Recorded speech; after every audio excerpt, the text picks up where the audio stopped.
राधे राधे, जय श्री कृष्णा। सावन के सोमवार की बहुत बहुत हार्दिक शुभकामनाएं। हर हर महादेव। सावन के सोमवार में हम लोग व्रत करते हैं, मंदिर में जाते हैं, पूजा पाठ करते हैं, भगवान जी का तरह तरह से अभिषेक करते हैं भगवान जी की कृपा पाने के लिए। आशुतोष भोलेनाथ भंडारी बाबा थोड़े से में खुश हो जाते हैं, वह थोड़े से में ही सब कुछ लुटाने को तैयार रहते हैं। तो भगवान भोलेनाथ जी बड़े कृपालु हैं। खुश तो भगवान भाव से हो जाते हैं, भाव अच्छा होना चाहिए। बाकी जो करो, जितना करो भक्ति सेवा, ये तो अच्छा ही है और अच्छा ही हो जाएगा। लेकिन मन में अच्छा भाव होना भी बहुत ज़रूरी है। कहते हैं एक बार कुंभ में मेला लगा था, सभी संत लोग और बड़े बड़े लोग अपनी सामर्थ्य के अनुसार सभी मतलब गए और कुंभ में स्नान किया और सभी पुण्य चाहते ही हैं, पुण्य प्राप्त करने की अभिलाषा से सब गए थे। गृहस्थी जन भी और संत लोग भी जो तपस्या करते रहते हैं रात दिन। तो अब संतों ने अंत में विचार किया कि इस साल कुंभ का फल किसे मिला होगा, ये उन्होंने जानने की कोशिश की।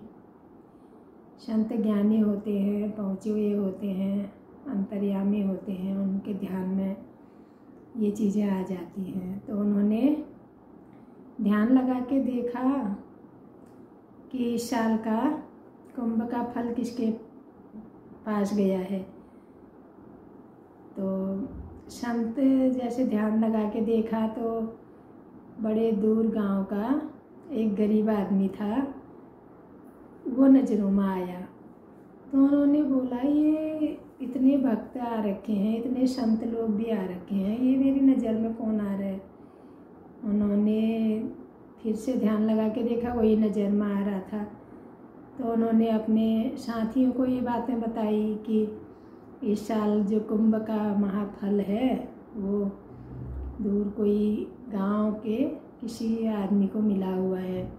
आखिर उसकी इतनी बड़ी क्या भक्ति रही होगी। भक्ति तो सभी करते हैं, हम लोग तो इतनी भक्ति कर रहे हैं। तो बोला, वो कौन होगा, कहाँ होगा, यहाँ तो हम कैसे पहचाने उसको। चलो उसके गांव जाते हैं।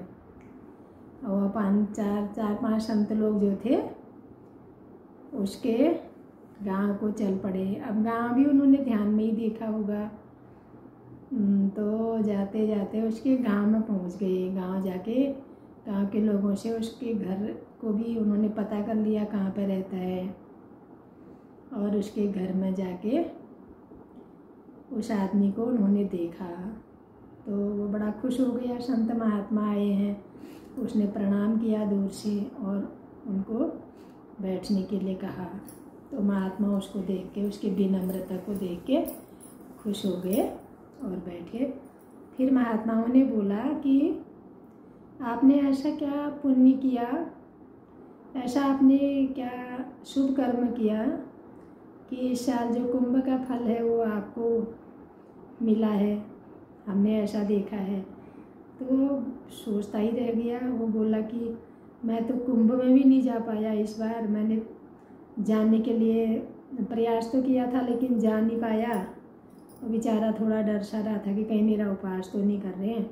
संतों ने बोला, नहीं, आप बताओ आपने ऐसा कौन सा कार्य किया, क्योंकि जो कुंभ का इस बार महाफल है वो तो आपको प्राप्त हो रखा है।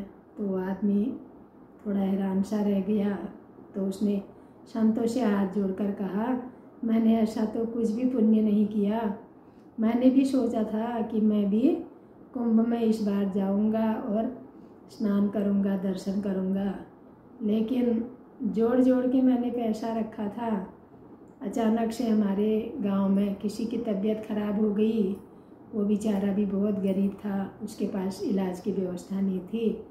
तो मैंने सोचा कुंभ में, तीर्थों में तो मैं बाद में भी जाता रहूँगा, इस बेचारे के प्राण बच जाए, इसको हेल्प हो जाए करके वो पैसा मैंने उसको दे दिया।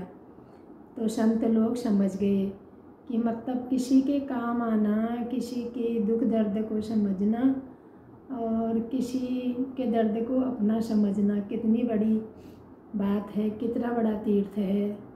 जो सारे वहाँ पे इतने लोग गए, इतने संत गए, वहाँ जाके प्राप्त नहीं कर पाए, उसने छोटा सा अपना दया भाव दिखा के वो चीज़ घर बैठे प्राप्त कर ली। तो इसलिए ये त्यौहार, ये व्रत, ये पूजा पाठ हमको जीवन में यही समझाने के लिए आते हैं, प्यार प्रेम से, सद्भाव से, दूसरों के दुख दर्द को देखने से और हर जगह पे मतलब दूसरों को मान सम्मान देने से सारे पुण्यों का फल अपने आप ही आ जाता है। पाप सारे हमारे अच्छे कर्म करने से भस्म हो जाते हैं, जैसे कि हमको संत लोग रोज़ समझाते ही हैं। हम अपने पापों को, अपने गलत कर्मों को अच्छी सोच से अच्छा करके भस्म कर सकते हैं और हम घर बैठे भी पुण्य अर्जित कर सकते हैं। इसलिए कुछ मन में ये नहीं सोचना चाहिए मैं ये नहीं कर पाया, मैं वो नहीं कर पाया। बस थोड़ा अच्छा सोचने से भी बहुत कुछ हो सकता है। राधे राधे, जय श्री कृष्ण।